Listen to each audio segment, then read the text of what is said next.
우리 갈라디아서 말씀 이제 오늘을 포함하면 딱 한 번 더 남아있는 시간, 오늘과 다음 주 2번을 더 보시면 이제 갈라디아서를 마무리하면서 올 한 해도 마무리하게 될 것 같습니다.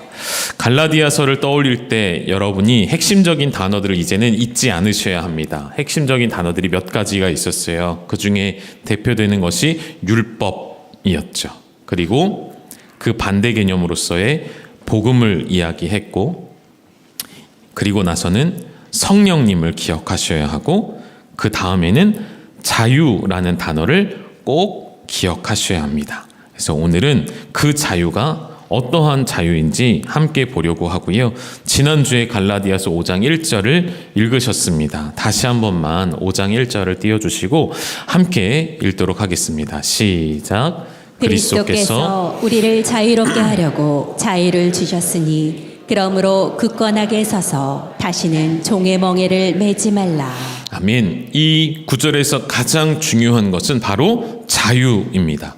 그리스도께서 주신 이 자유라는 두 글자. 여러분, 자유를 얻으셨는데 이제 문제는 무엇이냐면 자유를 어떻게 얻느냐가 아니라 이미 얻었기 때문에 그 자유를 얻은 사람이 이후에 어떻게 삶을 살아가야 하는가에 관한 문제가 우리에겐 중요한 문제가 되는 것이죠. 율법으로 돌아갈까? 아니면 자유를 얻었으니 내 마음껏 자유롭게 살아갈까? 바울이 말하고자 하는 것은 둘 다 아니라는 거예요. 율법으로 돌아갈 수도 없고 자유라는 이름으로 방종할 수도 없고 방탕한 삶을 살아서도 안 되고 한 길을 제시하죠. 그것이 무엇일까요? 오늘 함께 살펴보실 성령을 따라 행하는 삶이라는 것이죠. 성령을 따르는 삶이 자유를 얻은 자의 삶의 태도, 삶의 방향이 된다는 것입니다. 그래서 오늘 세 가지를 좀 보려고 합니다. 첫 번째는 자유와 육체의 관계를 한 번 더 보시고요. 그 다음은 율법과 성령을 대조해서 한 번 더, 그리고 마지막에는 성령의 열매가 무엇인지 함께 보려고 합니다. 우리 16절부터 다시 한번 보실까요? 16절 읽겠습니다. 시작. 내가 이르노니 너희는 성령을 따라 행하라. 그리하면 육체의 욕심을 이루지 아니하리라.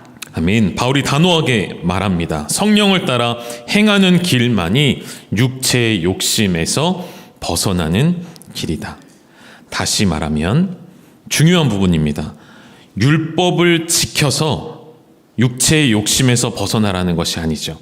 대부분의 육체의 욕심을 이기는 방법은 율법에 나와 있습니다. 무엇을 하지 말라, 이것을 하지 말라, 저것을 하지 말라. 율법은 계속해서 우리에게 금하죠. 하지 말라, 금지를 하고 있는 것인데 바울이 지금 육체의 욕심을 이루지 않는 방법으로 율법을 철저하게 지켜라가 아니라 어떻게 하라고요? 성령을 따라 행하라.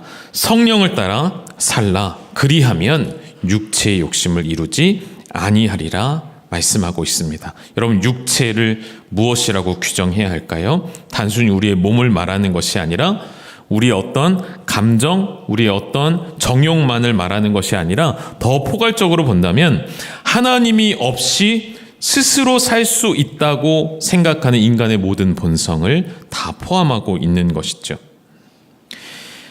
자기중심적인 사고방식 속에서 결국 육체는 인간이 하나님을 떠나서 스스로 의로운 존재임을 나타내는 모든 시도들, 그것을 다 포함하여 갈라디아서에서 육체라고 규정하고 있다는 것이죠. 그런데 그 육체가 그래서 우리의 삶에는 어떠한 정욕적인 모습으로만 나타나는 것이 아니라 어떠한 쾌락을 추구하는 모습으로도 나타나지만 또 한편으로는 교회 안에서, 공동체 안에서 종교적인 열심으로도 나타날 수가 있습니다. 왜죠? 우리 계속 봐왔잖아요. 자기의 봉사와 자기의 헌신으로 자기 의를 드러내고자 하는 모습으로도 충분히 그 육체적 욕망은 발현될 수가 있다는 것이죠. 그래서 오늘 여러분 한번 스스로에게 자문해 보셔야 합니다. 나의 열심은, 나의 헌신과 봉사는 나의 의를 만족하기 위한 것인가? 아니면 성령을 따라 행하는 삶에서 자연스럽게 나오는 감사에 자원하는 헌신인가 다시 한번 살펴보시라는 것이죠. 사실 교회는요, 보이지 않는 이면에서 지금도 어제도 그렇고요, 끊임없이 지금은 그걸 하고 있습니다.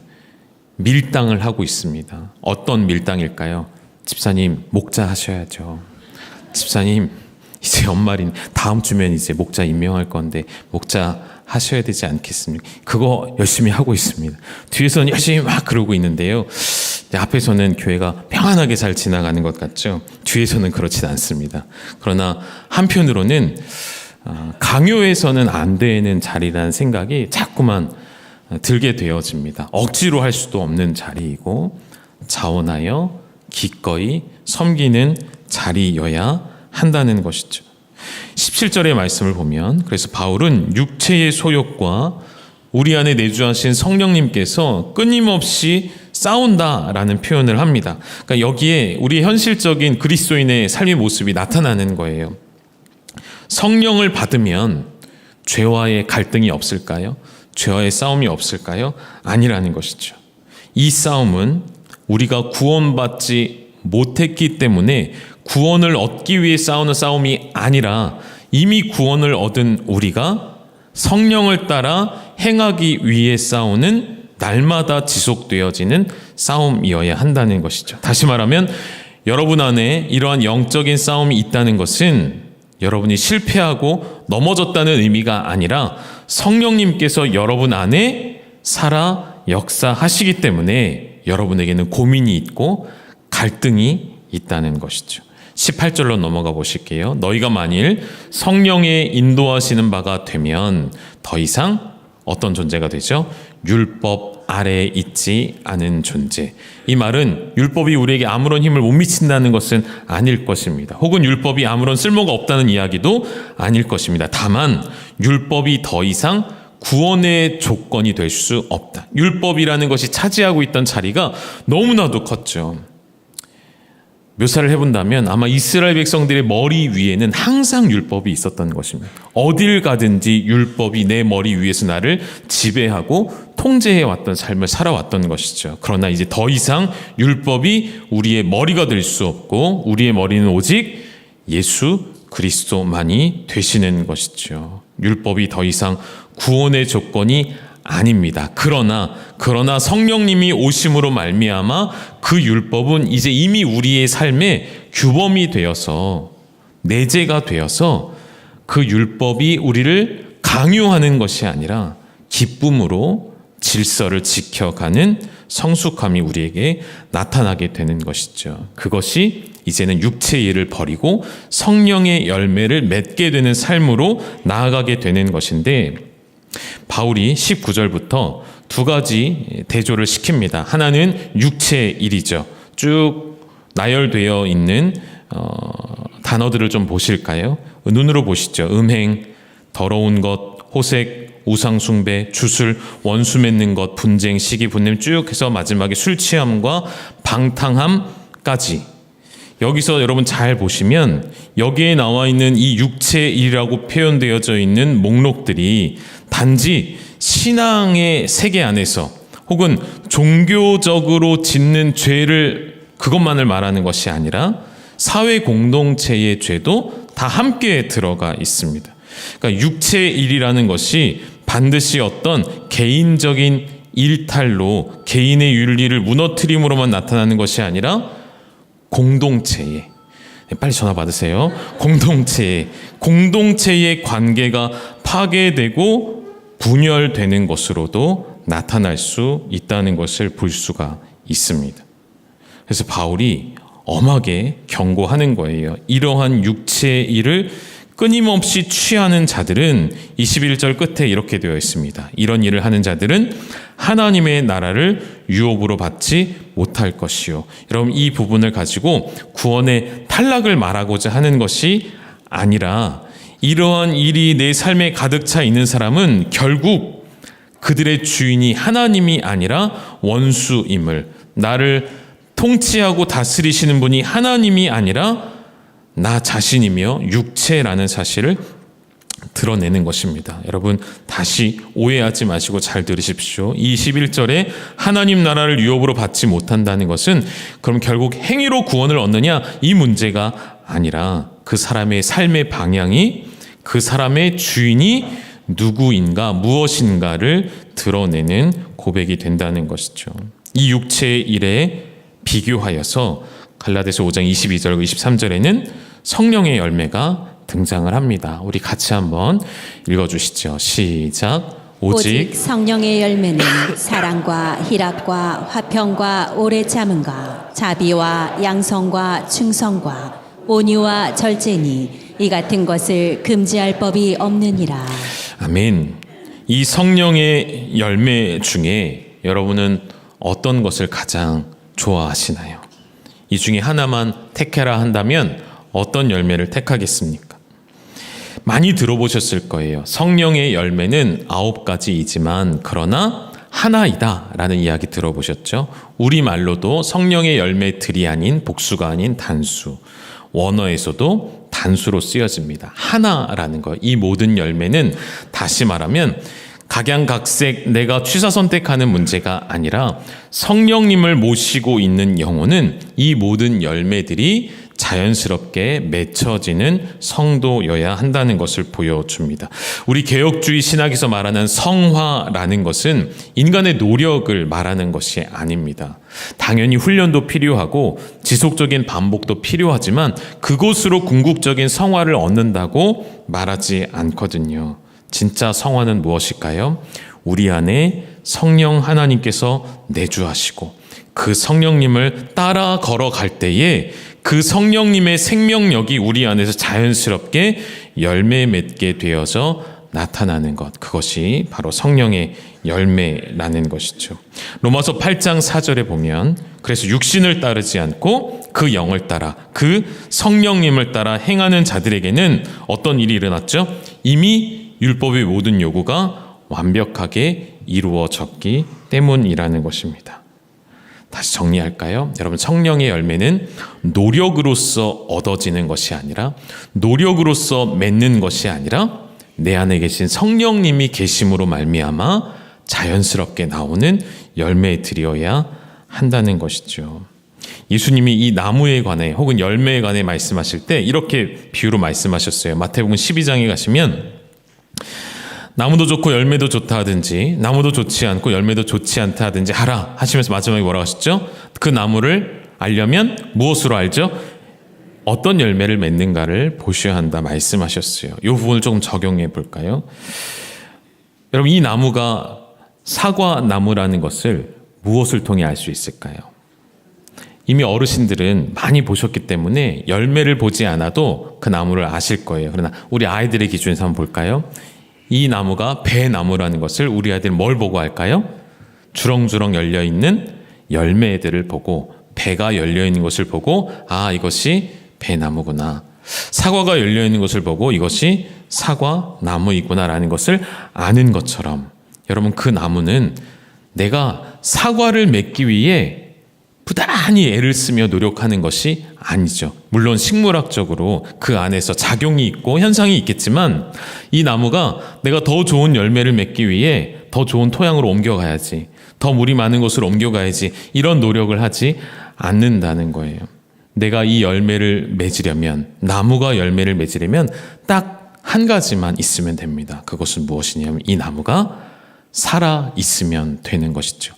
이 나무가 생명력을 가지고 있으면 되는 거예요. 하나님이 그렇게 창조하셨기 때문에 나무는 열매를 맺도록 창조받았기 때문에 여러분, 우리가 말하는 성화가 바로 이러하다는 것이죠. 인간의 어떤 노력과 자기 개발로서 이루는 열매들이 아니라 성령님께서 우리 안에 계심으로 맺게 되어지는 열매라는 사실을, 그 열매를 조금씩 하나씩 보면서 간단하게 정리하고 넘어가 볼까요?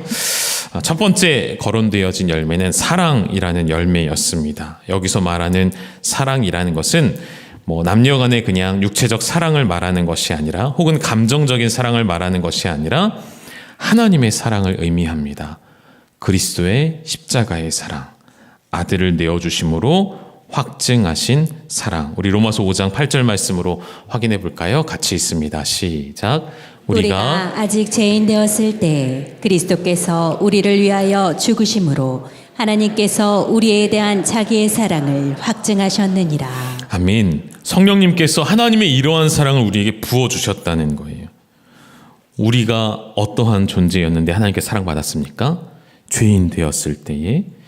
죄인이라는 말을 우리가 자주 듣고 사용하기 때문에 죄인이라고 하면 잘 와닿지가 않는 것 같아요. 더 정확하게 표현하면 범죄자였던 나를, 어떠한 값을 치러도 용서받을 수 없는 범죄자인 나를 하나님이 용서하신 그 사랑, 그 사랑을 성령님께서 우리 안에 부어주시면 우리는 어떠한 자를 사랑해야 할까요? 전화가 계속 울려도 사랑할 수 있어야 돼요. 어디서 울리나 보실 필요가 없어요. 그럴 수 있잖아요. 그죠? 누군가 급하니까 계속 전화하시는 건데 그럴 수 있죠. 사랑받을 만한 사람을 사랑하는 것이 아니라 진짜 하나님의 사랑은 나의 뜻을 저버린 사람을 사랑하는 것. 나에게 아픔과 상처를 주어도 사랑할 수 있는 것. 여러분 오해하지 않고 들으셨으면 좋겠습니다. 제가 계속해서 사랑하라고 얘기하는 것은 안 되는 사랑을 억지로 하라는 것이 아니고요. 그렇게 되면 또 율법입니다. 집사님, 권사님, 성경에 이렇게 되어 있어요. 사랑하셔야죠. 그분 사랑하셔야죠. 배신했고 뒤통수를 쳤고 뒤에서 권사님을 욕했는데 그래도 사랑하셔야 됩니다라는 율법을 강요하는 것이 아니고요. 여러분 안에 계신 성령님께서 하시는 일이 바로 그러한 존재도 사랑할 수 있게 하신다는 것입니다. 우리의 노력으로 사랑하지 말라는 것입니다. 여러분의 노력으로는 안 돼요. 가능하지 않습니다. 그러나 그것을 언젠가 성령님께서 가능케 하실 날이 반드시 올 것이라는 것이죠. 희락과 화평도 보실까요? 기쁨이죠. 희락은 기쁨이죠. 언제 기뻐할까요? 상황에 따라서? 아니요, 그렇지 않습니다. 희락과 화평, 여기서 말하는 희락과 화평은 상황에 따라서 주어지는 것이 아니고요. 언제나 항상 갖게 되어지는 구원받은 성도가 갖고 있는 존재적인 기쁨이라는 것이죠. 기본값이라는 말을 쓰잖아요. 우리 성도의 기본값은 기쁨입니다. 왜죠? 여러분 오늘도 여러분의 상황과 상관없이 기뻐함으로 이 자리에 앉아 있으셔야 합니다. 왜죠? 우리는 안 기쁘신가요? 하나도? 오늘도 너무 피곤하시고 삶에 찌들어서 삶의 무게에 짓눌려서 갚아야 할 재정들과 쌓여져 있는 산더미와 같은 일들, 연말에 또 업무는 얼마나 많은지 그 일에 눌려져서 오늘 나와 계시다면 우리는 구원받은 대로서의 누리는 존재적 기쁨이 있어야 합니다. 왜죠? 왜라고요? 무엇 때문이라고요? 이미 우리는 가장 중요한 것을 얻었기 때문이에요. 구원을 얻은 백성이기 때문에. 구원받은 백성이라는 이 한 단어가 우리의 기본값이 되어서 항상 희락 가운데 머무르셔야 한다는 것이죠. 화평이 무엇입니까? 원수되었던 우리, 무엇과 원수됩니까? 누가 원수되었습니까?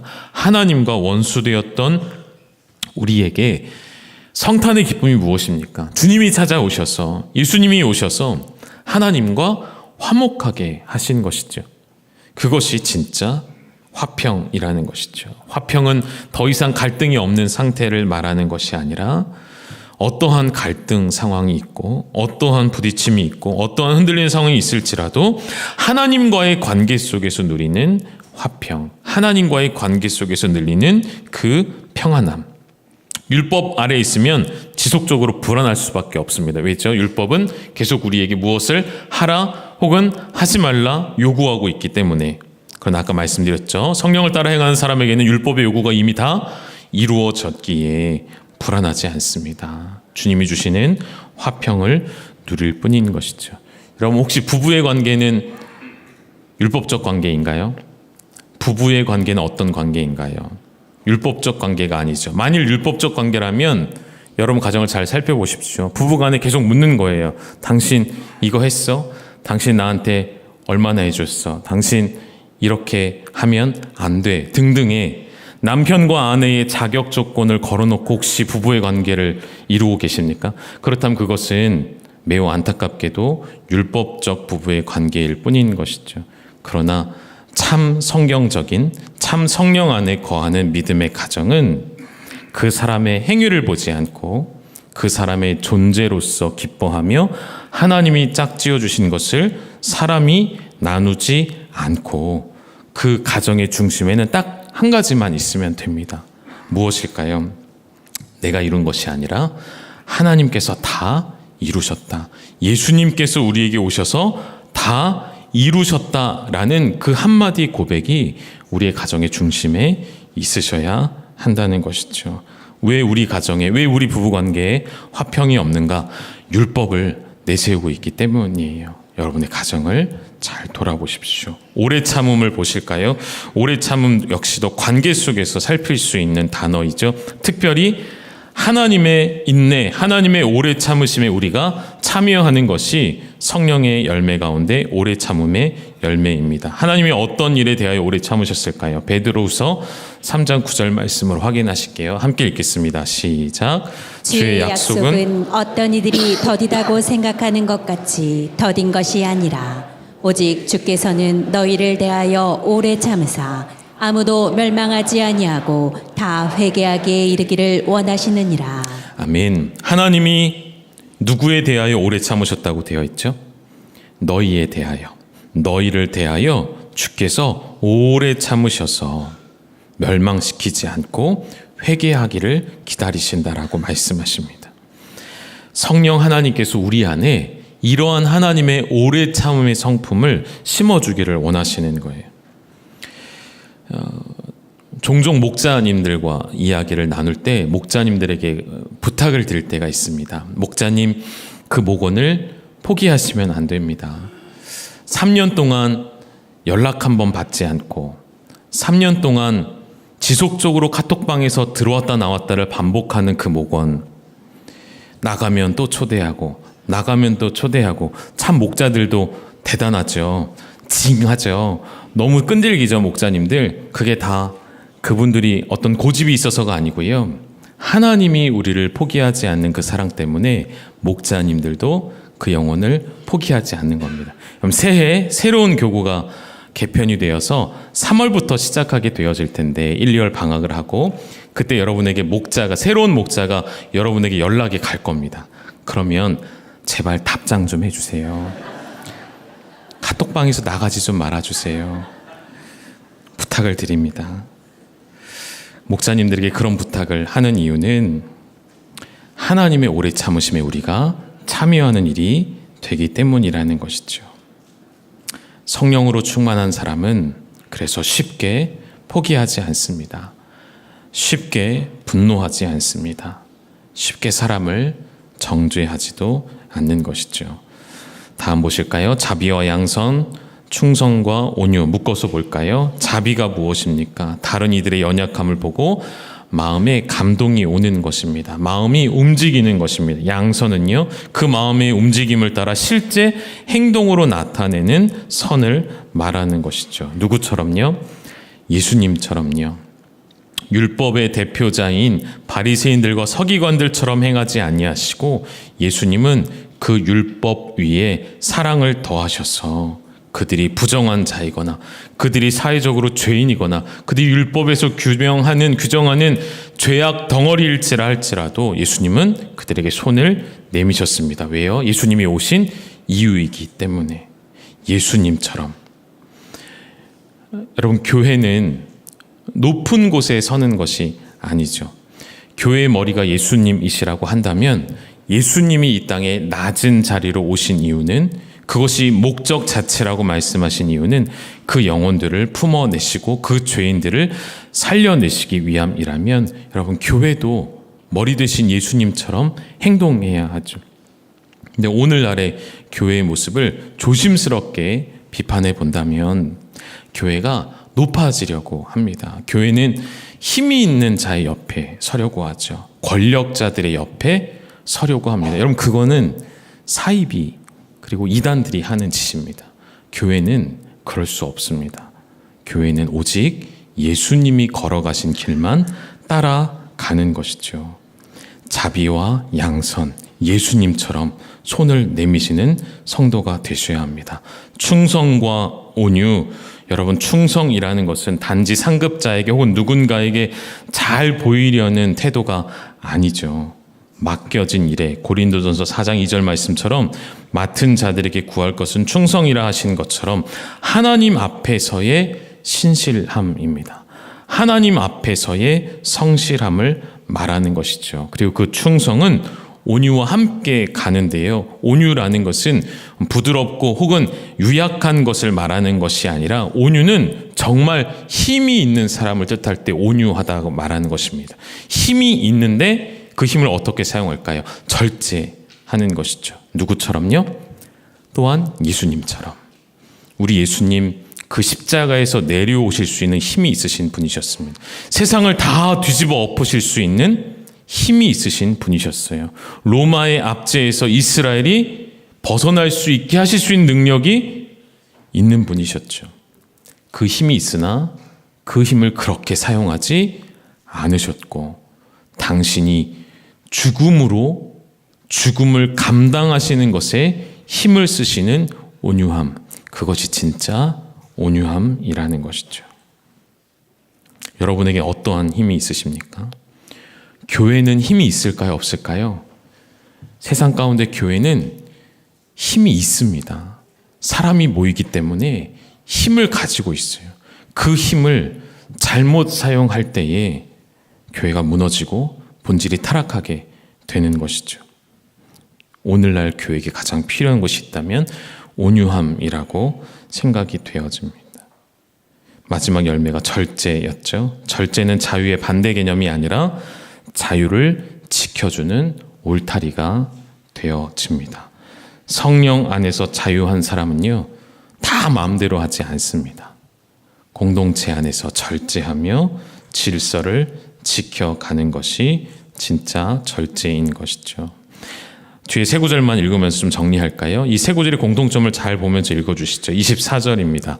같이 읽어주실까요? 시작. 그리스도 예수의 사람들은 육체와 함께 그 정욕과 탐심을 십자가에 못 박았느니라. 십자가에 못 박혔다는 것은 과거형이지만 현재에도 그리고 미래에도 우리에게 영향을 주는 사건입니다. 과거에 십자가에 못 박힌 그 사건이 오늘도 날마다 적용되어져야만 하는 사실이고요. 24절에 그렇게 십자가에 못 박힌 사람들이 누구냐면 그리스도 예수의 사람들이라고 되어 있어요. 잘 기억해 놓으시고 다음 구절 25절입니다. 읽어주시죠. 시작. 만일 우리가 성령으로 살면 또한 성령으로 행할지니. 아멘. 성령으로 행한다라는 말은 마치 군인들이 일어나 무장을 하고 행군을 하는 것처럼 앞으로 걸어간다는 의미를 가지고 있습니다. 그 자리에 머물러만 있는 것이 아니라 삶의 방향을 정하고 목적이 주어져서 걸어간다는 것. 무엇으로 걸어간다고요? 우리 안에 내주하시는 성령님께서 조명하여 주시는 대로, 성령님께서 방향을 정하여 주시는 대로 걸어가는 행함을 나타내는 성도, 그 존재가 누구냐면 바울이 한 사람을 지칭하지 않고요, 만일 우리가 라는 복수를 썼습니다. 이것도 기억해 놓으시고 넘어가 볼까요? 마지막 26절입니다. 같이 읽겠습니다. 시작. 헛된 영광을 구하여 서로 노엽게 하거나 서로 투기하지 말지니라. 아멘. 성령의 열매는 개인적인 열매로 끝나지 않습니다. 반복되는 구절이죠. 서로를 향하여 서로 노엽게 하거나 서로 투기하지 말지니라. 세 구절의 공통점은 24절에 예수의 사람들은 복수였습니다. 다시 말하면 공동체를 말하는 것이죠. 25절에도 우리가 성령으로 행하여 살면 공동체이죠. 26절에도 서로에게 공동체를 뜻하는 것입니다. 성령의 열매는 반드시 공동체 안에서 나타나야 하는 열매입니다. 율법적 공동체는 끊임없이 비교하며 정죄하고 경쟁하지만 성령의 공동체는요, 나누어주며 베풀며 서로를 세워주며 오래 참으며 사랑으로 자유를 누리는 공동체이겠죠. 한때 성장주의에 빠졌던 한국 교회가 끊임없이 경쟁을 했습니다. 교회와 교회가 서로를 비교했고요. 교회 안에서도요, 부서와 부서가 경쟁을 하고, 우리 교회 10개 교구가 있습니다. 10개 교구가 끊임없이 경쟁하는 구도를 만들어주는 거예요. 많이 모이는 교구를 높여주고 칭찬해주고, 반대로 그렇지 않은 교구는 꾸짖고 책임을 묻고, 그래서 교회가 한때는 살벌했습니다. 우리 교회를 말하는 게 아니라 한국 교회의 그러한 현실이었어요. 교구 사역자들이 엄청 스트레스를 받는 거예요. 매주 숫자를 체크하는 거죠. 매주 몇 명이 우리 교구에 나왔는가? 왜 그 교구는 뒤처지는가? 항상 그것을 따져 묻는 것. 여러분, 그것은 율법적 공동체이죠. 그럴 수 없다는 것이죠. 성령의 공동체는 정말로 서로를 사랑하는 공동체. 내 옆에 주어진 지체를 조건 없이 사랑하는 공동체. 한 가지만 이야기하고 말씀을 정리하겠습니다. 제가 얼마 전에 간증 프로그램을 하나 봤는데요. 성령이 오셨네라는 찬양을 작곡한 김도연 찬양 사역자의 간증이었습니다. 이 찬양을 작곡하게 된 배경을 좀 이야기하시더라고요. 마음이 많이 가난해지고 포기하고 싶고, 말 그대로 인생의 허무한 시간을 지나고 있었대요. 하나님이 나를 버리셨다라는 생각이 있었고, 그래서 정말 고와 같이 지내던 시간, 내면이 점점 무너지면서 너무나도 날카롭고 예민한 사람이 되었다고 이렇게 고백을 하시더라고요. 그래서 이렇게 찬양을 하는데, 앞에 이렇게 싱어도 있고 이제 나와 계시잖아요. 찬양을 하는데 앞에서 찬양을 인도하시던 한 선배 누나가 그렇게 얘기를 했대요. 도연아, 좀 웃으면서 찬양을 했으면 좋겠네. 근데 그 누나가 누구냐면 우리 교회도 오셨던 송정미 사모님이셨어요. 근데 이런 고백을 하셨대요. 속으로 했는지 겉으로 했는지 모르겠지만, 누나가 무슨 상관이야. 내가 하나님을 예배하겠다는, 내가 웃든 안 웃든 무슨 상관이야. 이분이 온누리교회를 다니신대요. 온누리교회 본당에 기둥들이 있는데 그 기둥 뒤에서 늘 찬양하면서 찬양사역자가 일어나라고 하면 안 일어났대요. 끝까지 안 일어났대요. 그래서 너나 일어나라. 내가 왜 일어나냐. 나 내 마음대로 내 자유로 찬양할 거다. 요즘 찬양이 별로네. 항상 이렇게 비판하는 마음이 강팍해지고 날카로워지고 예민해지던 그러한 때에 어느 날 하나님께서 말씀으로 깨닫게 해주셨대요. 그 말씀이 요한복음 14장에 있는 말씀이었어요. 고와 같이 너희를 버려두지 아니하고 내가 너희에게 오리라 하셨던 그 말씀이, 정말 그 말씀으로 성령님이 내 영혼 속에 들어오시는 것을 체험하면서 모든 교만들이 깨어지고 내 허무한 모든 날들이 사라지고 성령님으로 충만해지는 경험을 했다는 고백이 있었습니다. 여러분, 오늘 우리에게 필요한 것은 우리 문제의 어떤 해결이 아니라, 여러분이 꿈꾸고 준비했던 것들이 이루어지는 것이 아니라, 정말 우리에게 지금 가장 필요한 것은 성령님의 오심인 줄 믿습니다. 성령님이 우리 안에 오셔서 우리를 살게 하시면 우리는 성령의 열매를 절로 맺게 되어지는 성화로 나아가는 성도가 될 것이기 때문인 것이죠. 우리 같이 그러한 고백으로 찬양 한 곡 부르시고 기도하실까요? 성령이 오셨네. 우리 여러분 자리에 다 일어나셔서 찬양 고백하시도록 하겠습니다.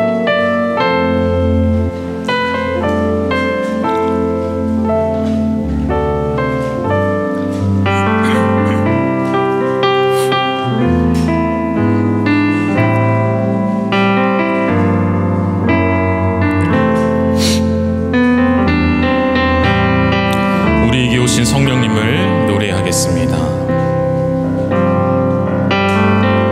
어무한 시절 지날 때, 깊은 한숨 내쉴 때, 그런 분변 보시며 안식하는 분 있네. 그와 같이 너희를 버려두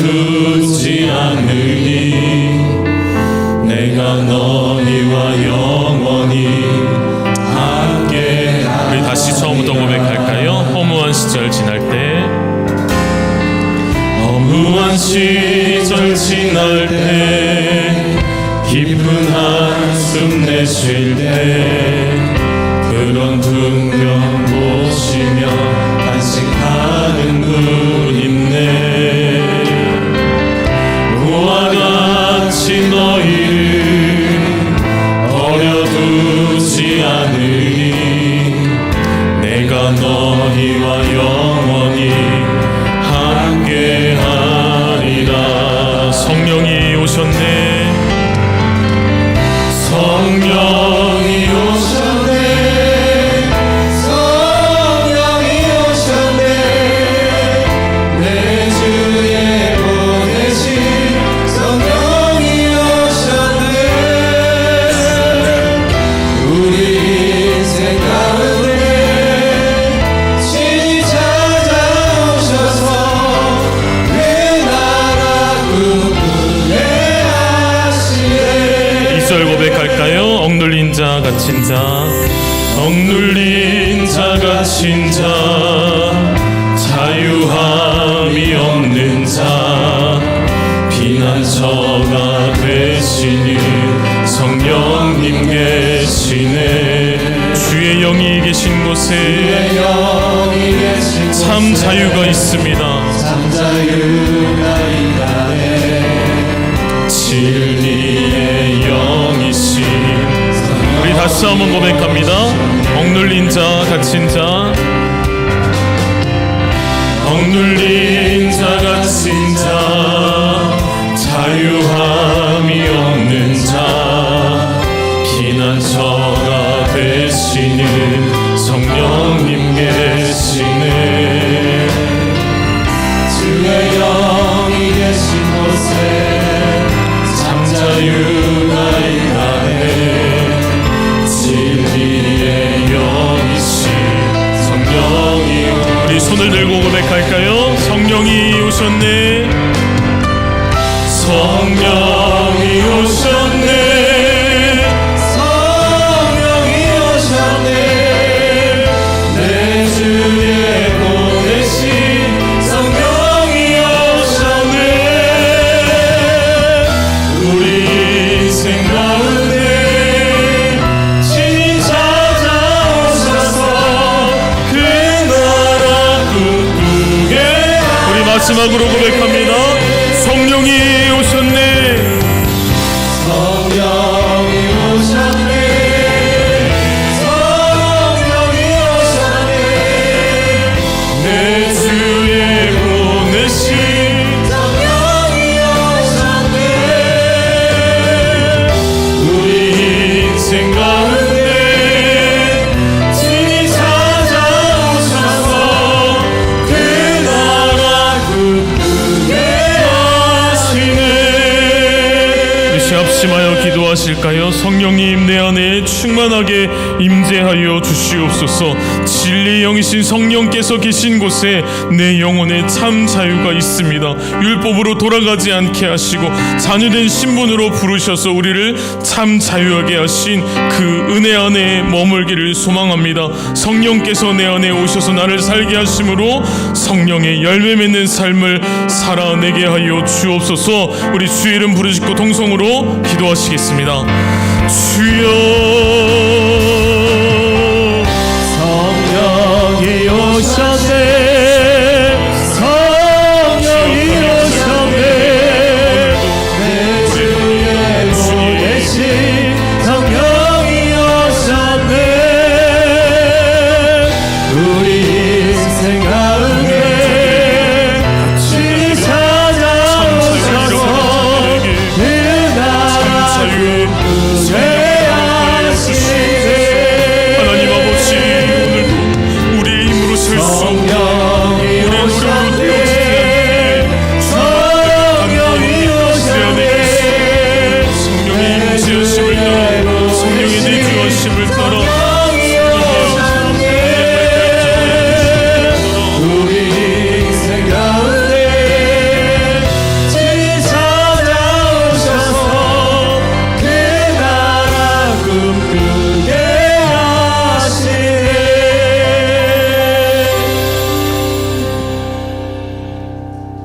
주님의 은혜와 사랑으로 우리의 삶을 통해서 성령의 인도 따라 우리에게 행하시는 아름다운 일들을 감사하며 따르는 믿음의 백성들 위해 성령으로 인도 따라 승리하게 하여 주시옵소서. 이제도 우리 주 예수 그리스도의 은혜와 아버지 하나님의 극진하신 사랑과 성령님의 인도 역사 함께 하심이 우리의 생을 통해서 아름답게도 하고 복되게도 하고 은혜롭게도 하고 자존감도 느끼게 하는 이 성령님의 놀라운 역사가 믿음 안에서 갖고 승리하기를 소망하는 열방의 가족들 위해 하나님의 은혜와 축복이 이제로부터 영원토록 함께 있을지어다. 아멘.